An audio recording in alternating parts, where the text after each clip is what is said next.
Hello ladies and gentlemen, welcome back to James Knows Nothing, where you watch a man who knows literally nothing try and talk about something. Now before we get into this week's video, I just need to apologise to you the viewer for the state of my audio last week. Basically, your boy is still getting used to, being able to work fucking mic properly, and I didn't realise that I had the little sensitivity dial on max, so that's why it sounded like I was from a bass boosted meme last week.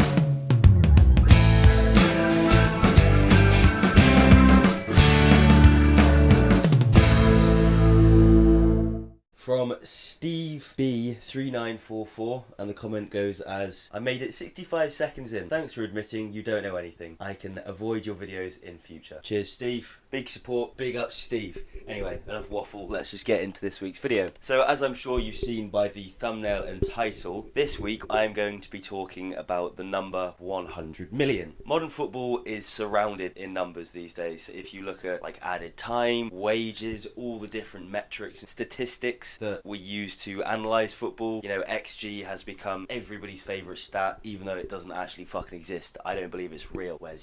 Where's the proof that XG exists? This week I want to be talking about the £100 million transfers, or €100 million transfers. If you go onto Wikipedia and you take a look at the list of association football players who have made transfers for equal to or over €100 million, you will see how badly some money has been spent. So I thought today, why not take a bit of a trip down memory lane, look at some of the good transfers, some of the bad transfers that went for over €100 million, and maybe talk about why players seem to struggle so much when making these moves. So, starting off with my favourite football player of all time. In 2013-14, Gareth Bale made the move from Tottenham Hotspur over to Real Madrid for a then record-breaking fee of €100 million.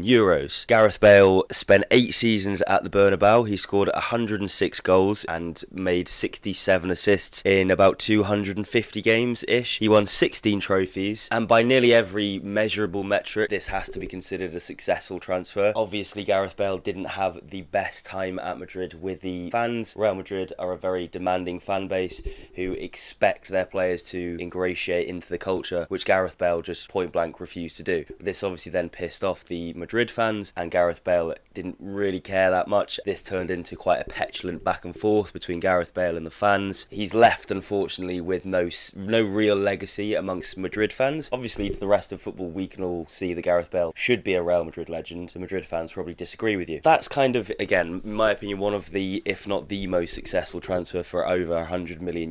However, there are some players who have also had quite successful careers after making these big money moves. For example, Kylian Mbappe and Neymar. Now, I know that a lot of people like to make the argument that these two were brought into PSG so that PSG would win the Champions League, but I think it's not as black and white as that. It's not an abject failure if they didn't win the Champions League. So, Neymar and Mbappe were both brought into PSG to try and bring more commercial success to the club, because as much as we'd like to think that football is purely about what happens on the field, it's a business, and that's why PSG brought those two in. Two of the most high-profile football players on the planet. It's a no-brainer if you're trying to grow and expand a brand in football. They also had massive success, domestic success. They won something like 5-6 Ligue 1 titles between them, obviously with a whole host of other domestic trophies like Coupe de Ligues and the other stuff that they compete for. I know that you can also make the argument that the standard of the French league is quite low and that PSG do have a monopoly on the French league, meaning that they are pretty much guaranteed the league title every year. But I still think that trophies are trophies, and I don't think that any fan base should turn their nose up at a league title. It's still a big deal. They also have left great goal scoring records at PSG. Neymar, I think, sits 4th in the PSG scoring records, and Kylian Mbappe sits 1st, and obviously he will be leaving at the end of this season. I think it would be very harsh to label either Mbappe or Neymar's transfers to PSG as an abject failure. I understand that the clear objective is to win the Champions League, but just because they didn't achieve that, they got within one game of a Champions League. So yeah, I think that they can't be considered flops. Another very successful transfer for €100 million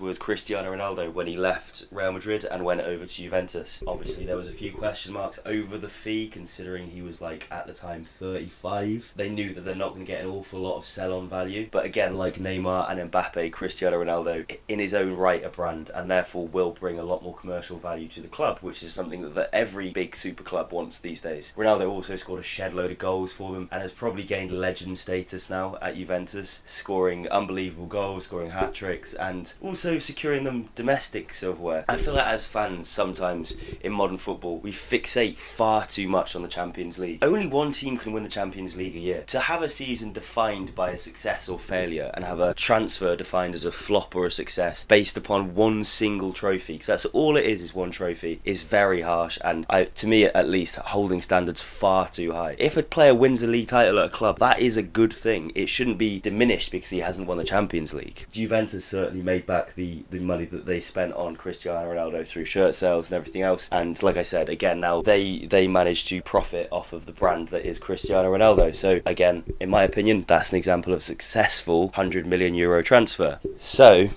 the €100 million price tag was met a few times in this transfer window as well. Obviously, Jude Bellingham, Declan Rice, Harry Kane, they all moved to their different clubs for over €100 million. They've all looked really good. You know, Jude Bellingham is killing it at Madrid. Harry Kane is literally breaking every record he can at Munich. And then Declan Rice is arguably Arsenal's best player this season. Moises Caicedo and Enzo Fernandez, I don't think they've looked worth over 10 million together. They both look fucking awful. But they're still young, so they've still got time to improve. That's an example, I think, of where you have an owner in Todd Boehly who doesn't actually understand how a football club works and thinks you throw shit at a wall, something will stick. They massively overpaid for Caicedo and arguably for Fernandes, based off Caicedo having one good season in the Premier League, Fernandes having a good World Cup which lasts 1 month. So to pay 200 and something million for the pair of them was just ridiculous. Okay, so now getting into the stinky side of the €100 million players. Starting off with Felipe Coutinho, who moved to Barcelona from Liverpool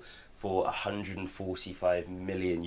In return, Barcelona got 106 games, 26 goals after 4 seasons, won 3 trophies at Barcelona, and then left to Aston Villa for a fee of around €20 million, which means that Barcelona lost around €125 million in the process. Again, I don't think in any of these examples that I'm going to talk about today, the players are to blame. The player doesn't choose the price tag. But Felipe Coutinho was never, ever worth €145 million. To have that, you've got to have a player who's realistically going to score you 20-25 goals for the next 10 years and win you a few Champions League. That's kind of what £145 million you would think would get you. Coutinho, even at Liverpool at his best, was never like a 20-30 goal a season player. He was more of a technical player. He was more of a flair player, you know? He wasn't this super effective. He was an entertainer more than he was an effective player. However, he still was really successful at Liverpool. You would never ever get that kind of output consistently from Felipe Coutinho. And also, to pay €145 million for a player who I believe at the time was about 24, 25. I know it's mental to say, but that is quite old for €145 million. You need to hit the ground running straight away, which I think he did decently for Barcelona. But like I said, Coutinho was not worth that money. He was never worth that money. But because of the Neymar deal, it meant that Liverpool could just keep asking for more and more and more and more, and Barcelona would keep matching that because they had to find somebody to replace Neymar, which is what Coutinho was meant to be. If they'd actually thought that move through, they would have known that Coutinho would never ever be able to replace Neymar because they're just completely different players. Neymar is one of the best players ever. You know, Coutinho isn't. Felipe Coutinho is not one of the best players ever. Okay, now moving on to 2 more French players signing Barcelona in the form of Ousmane Dembele and Antoine Griezmann. So these 2 moved to Barcelona for a combined total of €225 million. Holy fuck. And in return, they made a total of 201 appearances and scored 27 goals in domestic competitions. Again, I think they won maybe 3-4 trophies between them. Ousmane Dembele was at Barcelona for a lot longer than Griezmann. It's difficult to pinpoint what went wrong here because everything suggested that Antoine Griezmann would do really well at Barcelona. He'd been killing it at Atletico for years, just come off having a really good World Cup, and he was playing in a league that he knew, which is a big factor. He's not going to a new league and having to adapt. He already knew how to play in La Liga. So from an outsider looking in, kind of looked like maybe the pressure got to him, the price tag got to him a little bit. Living in Madrid and then leaving everything you know, all your friends, your family, your teammates, and moving to a different part of Spain and having to try and adjust off the field, that may have leaked into his on-field performances.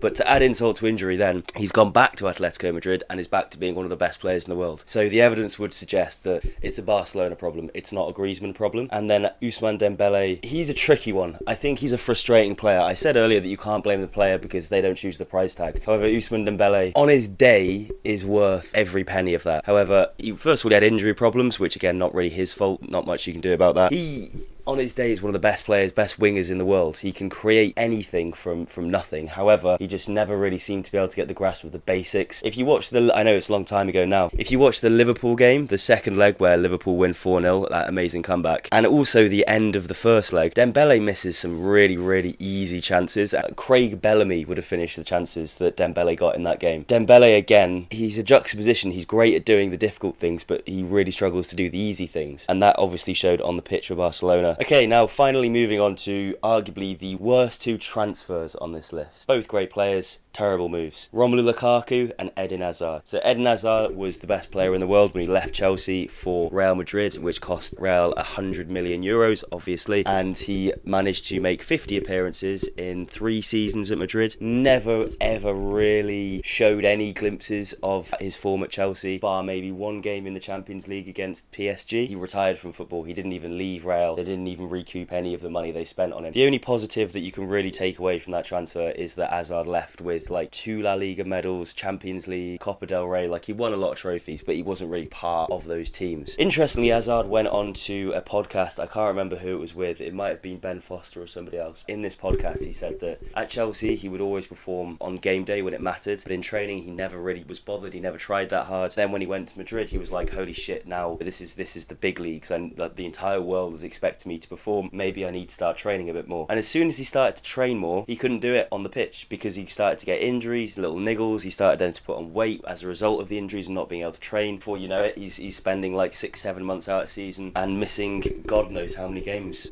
So this transfer, I mean, the writing was on the wall, wasn't it? Because Eden Hazard has been playing at the top level since he was, 16, 17. He's been playing like 40, 50 games a season for Chelsea for a very long time. In the Premier League as well, where you get kicked the shit out of as a winger, where you kind of rely on explosivity and agility and your nimbleness and your speed.